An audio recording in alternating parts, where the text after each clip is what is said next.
ఆ రోజు బిహెచ్ఎల్ అధ్యక్ష ఇప్పుడు కూడా మేము చెప్తున్నాం, బిహెచ్ఎల్ ప్రభుత్వ రంగ సంస్థ, కేంద్ర ప్రభుత్వ రంగ సంస్థ. మన ఈ రాష్ట్ర ప్రభుత్వ రంగ సంస్థలు ట్రాన్స్కో జెన్కో.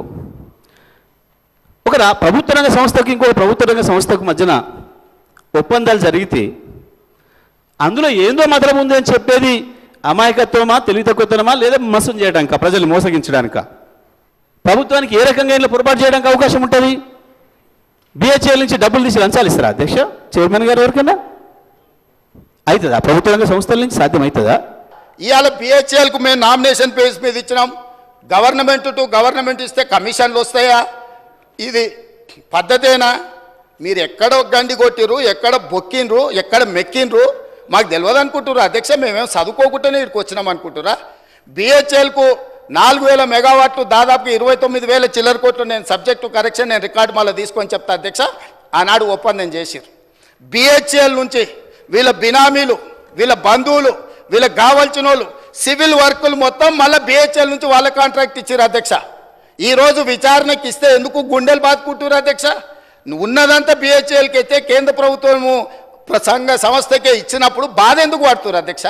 కోర్టుకి ఎందుకు పోయినరు? విచారణ జరగొద్దని ఎందుకు అంటున్నారు? ఎందుకు పొడో పేపర్లు పెడుతున్నారు? 2/6/2014 నాటికి తెలంగాణలో విద్యుత్తు కాంట్రాక్టెడ్ కెపాసిటీ 7,778 మెగావాట్లు అయితే మొన్న 1/1/2024 నాటికి 19,483 మెగావాట్ల అధ్యక్ష.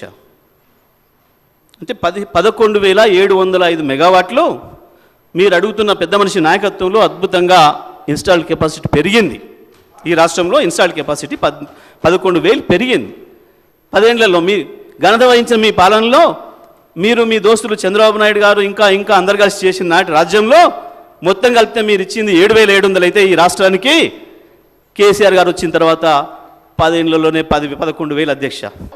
తీసుకున్న నిర్ణయాల వల్ల భూపాలపల్లిలో ఉన్న 1,200 మెగావాట్లు కానీ ఇతర ప్రాంతాలలో ఆనాడు ఉమ్మడి రాష్ట్రంలో ప్రారంభించిన పవర్ ప్రాజెక్టులు తెలంగాణ రాష్ట్రం వచ్చిన తర్వాత ఉత్పత్తిలోకి వచ్చినాయి. కాబట్టి అడిషనల్ పవర్ మొత్తం మనకు యాడ్ అవ్వడం వల్ల తెలంగాణలో విద్యుత్ సంక్షోభాన్ని నుంచి మనం బయటపడ్డాం అధ్యక్ష. ఇవాళ నేను సూటిగా సవాలు విసురుతున్నా. ఆనాడు 7,000 చిల్లర మెగావాట్లు ఉంటే మేము 19,000 చిల్లరకి తీసుకెళ్ళినామని.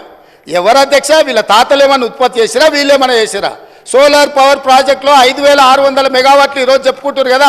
ప్రైవేటు పెట్టుబడులు, ప్రైవేట్ వాళ్ళు తీసుకొచ్చి పెట్టింది అధ్యక్ష. రాష్ట్ర ప్రభుత్వానికి అనాపైస సంబంధం లేదు. 10 సంవత్సరాలు వీళ్ళ ఏలుబడిలో సోలార్ పవర్ ఓన్లీ 1 మెగావాట్ అధ్యక్ష. సిగ్గు లేకుండా ఇంకా కూడా మేము విద్యుత్తును ఉత్పత్తి చేసామని అబద్ధాలు చెప్పి సభను తప్పుదోవ పట్టించే ప్రయత్నం చేస్తున్నారు అధ్యక్ష.